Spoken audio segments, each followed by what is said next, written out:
puede soñar, pero no todo el mundo te ofrece los espacios para que tú como oyente sueñes. Es como leer un libro, pero escuchándolo, ¿no? Y te vas inventando tú las propias imágenes. Llegamos a hacer verdaderamente películas solamente con el sonido. Conseguir que eso se escuche como una forma de contar historias. Tiene algo romántico que me gusta, sí. Y esa capacidad de evocación a mí me parece mágica, maravillosa. Tú te inventas los personajes como son, es que es muy diferente. Te da algunos elementos y te obliga a soñar el resto.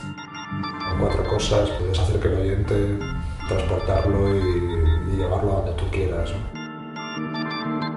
Es donde se pueden exprimir más las posibilidades a nivel sonoro, a nivel de imaginación. Es una forma de expandir la cultura. Todo lo hace la mente a través de los 4 detalles que le das mediante el sonido y la atmósfera que creas. Las palabras, los silencios, la banda sonora, los efectos de sonido. Es un ejercicio de sentarte, relajarte, cerrar los ojos y abrir todo lo demás.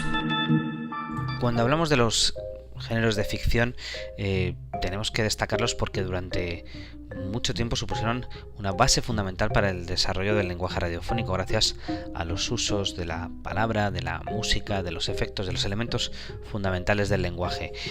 Fueron géneros clave durante la edad de oro de la radio, cuando era fundamentalmente un medio de entretenimiento. Así fue durante los años 50 en España, hasta que la aparición de la televisión ocupa ese espacio dedicado fundamentalmente para el entretenimiento, incluso para una cuestión clave en el contexto de las audiencias, es que las audiencias pasan de reunirse en torno a la radio a reunirse en torno a la televisión. Por tanto, eso hace que la ficción radiofónica fuera perdiendo importancia en un medio que cada vez era más informativo y más musical. Aún así, las radios públicas europeas mantuvieron durante un tiempo el pulso de la ficción sonora y a día de hoy son las máximas impulsoras. Si hablamos de radio pública, la emisora que sigue siendo un ejemplo respecto a la ficción radiofónica es la BBC británica.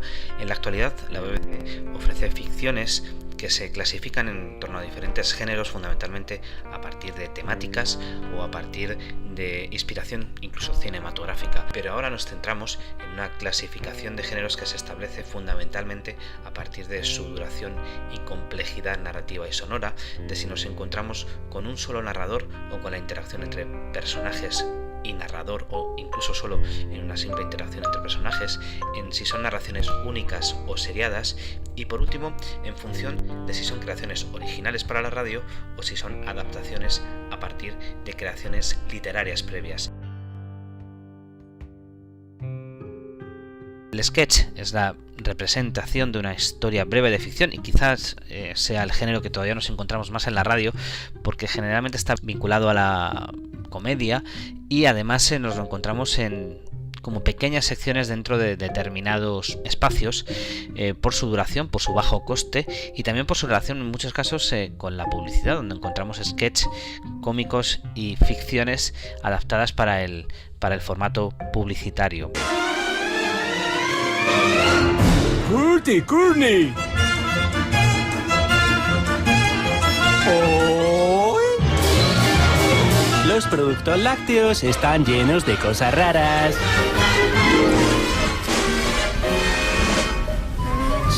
Oye, Courtney. ¿Qué quieres, tú? ¿Cuánto hace que no salía de casa? Pues desde el 94, echa tú la cuenta. Ya. ¿Y no te parece, pero paja, que para llevar 17 años sin ver el mundo, un supermercado no es la mejor manera de empezar de nuevo? No sé por qué no, Q. Los supermercados son el corazón de una sociedad. Y nosotros somos las venas, los leucocitos, los virus que desde aquí nos bombean y ya salimos hacia el mundo real. Continuando con los géneros de ficción, tenemos que pensar en aquellas formas tradicionales de contar historias, en cómo la radio se inspira en la transmisión oral. Podemos empezar por los cuentos, narraciones breves de ficción, con personajes, escenarios y acciones que son limitados, pequeños, con planteamientos breves, con una estructura narrativa cronológica y sencilla y además autoconclusiva, basado fundamentalmente en un narrador impersonal, e incluso se pueden introducir pequeñas dramatizaciones y utilizamos una música narrativa que nos ayuda a abrir y a cerrar los cuentos. Una evolución del cuento sería el relato, donde nos vamos a tiempos más extensos, donde podemos introducir efectos, donde podemos introducir elementos y subtramas que compliquen la acción principal, pero la clave aquí es que nos encontramos con un narrador, prácticamente no hay diálogos, son géneros muy cercanos al monólogo, aunque a veces podemos introducir algunos diálogos que nos ayuden a desarrollar la acción. La realidad es que nos encontramos con un cuento desarrollado que nos ayuda a contar una historia, y para eso es fundamental tener grandes contadores de historias. Este es un género del relato muy utilizado en esos programas nocturnos dedicados al misterio.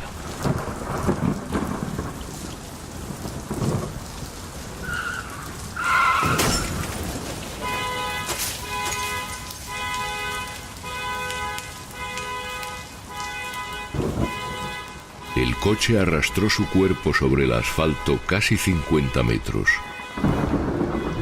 Cuando el vehículo se detuvo, asomando tras uno de los neumáticos traseros, una mano palpitaba sin piel, salpicada de cristales, pintada del color del asfalto, sumergida en un charco de sangre que crecía a su alrededor, queriendo huir de su lado, tiñendo de rojo un periódico que irónicamente tapaba su rostro.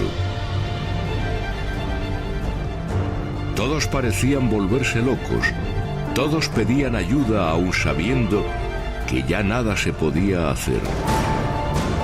Si vamos hacia géneros donde la interpretación cobra importancia, donde nos encontramos con un mayor número de actores, donde los diálogos se desarrollan, aquí nos encontramos con tres géneros muy cercanos a la adaptación. Uno sería la adaptación literaria, en la que directamente adaptamos una obra literaria y la convertimos a las peculiaridades de la radio.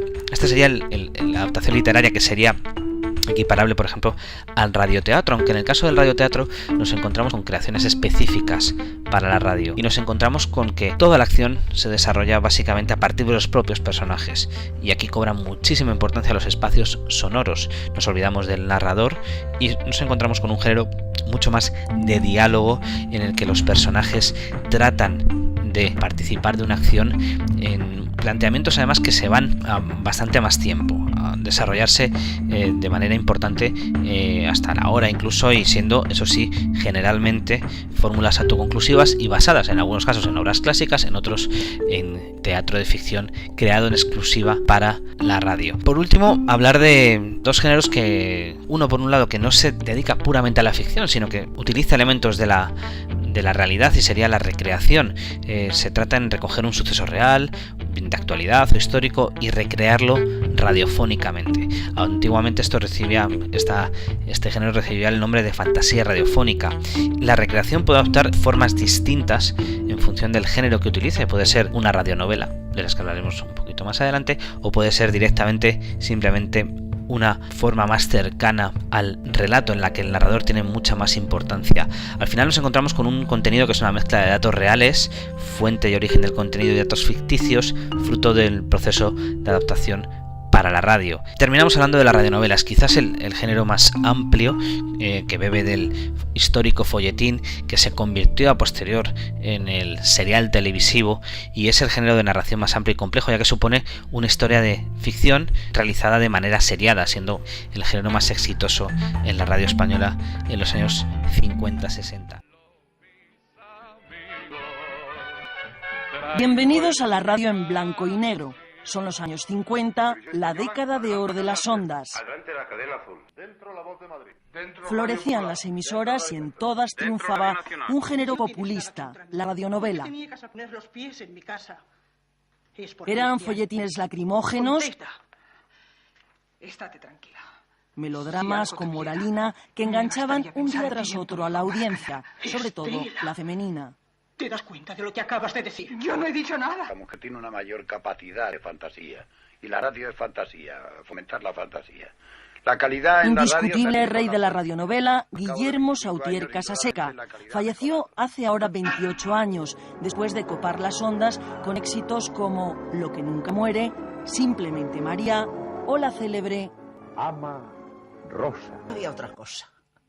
El cine costaba dinero, el teatro era inaccesible, no había nada. Y eso entraba en todas las casas de todos los... En 1959, Juana Ginzo fue Ama Rosa en la radio, un papel que la lanzó al estrellato. Ahora, con casi 86 años, recuerda que recibía por sacos las cartas de admiradores. Me llegaron a ofrecer una cabra, porque yo hacía un papel de una mujer que no tenía que dar de comer a su hijo o algo así. Decía, yo no tengo más que una cabra, pero la cabra da leche y puede usted hacer queso. Yo la enseño, cosas de esas muy tiernas, muy bonitas, muy ingenuas, que te daban el nivel del pueblo español. No puedo perder mi tiempo pensando en los demás. Grandes actores, ingenios de sonido, hasta 8 seriales llegaban a emitirse al día en las décadas de los 50 y 60. No es una alarma, es el pánico. El éxito de la tele terminó con el boom de la radionovela. Entró en decadencia en los años 70 y su extinción definitiva llegó en los 80. Es un niño huérfano. Desde los años 80 para acá, la radio ha tomado esa importancia como medio de información y ha ido perdiendo su capacidad de ser entendido como un medio también que tiene capacidades narrativas. Y la radio tiene unas enormes capacidades narrativas como medio.